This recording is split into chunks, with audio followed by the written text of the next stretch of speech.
In today's video, I am going to teach you how to create customer journey in Zoho CRM.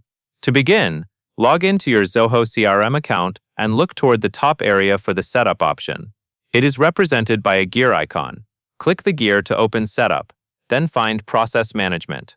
This section is where you control how records move through your pipeline. Under Process Management, click Blueprints. Blueprints are used to guide your team through a consistent set of stages, with clear rules for what must happen at each point. On the Blueprints page, click the button that says Create Blueprint. This starts the Setup wizard. Next, you will choose where this customer journey will apply. Select a module, such as leads or deals, depending on what you want to manage.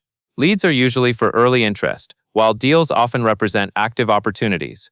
After choosing the module, choose the layout you want to use. Layouts matter because different layouts can have different fields and processes. Then select the Stage or Status field. This is the field Zoho will use to track progress from one step to the next. Once those choices are set, click Next. Now you will build the journey on the canvas. You will see stage options as white boxes. Drag and drop the stages you need onto the canvas to represent the path a record should follow. Take your time here because the order you arrange is the foundation of your process. After the stages are on the canvas, connect them to define how users move forward.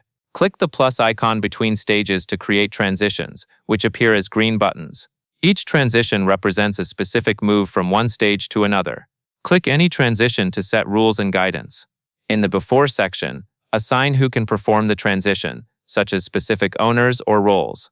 In the During section, set mandatory fields so key information is captured before the record can move on. In the After section, add automation like sending an email, which helps follow-ups happen consistently. Keep these requirements practical so the process stays helpful and does not slow your team down. When you are finished, click Save, then Publish. Publishing activates the blueprint so it can be used in your CRM. That covers everything you need to know, and that is all there is to it.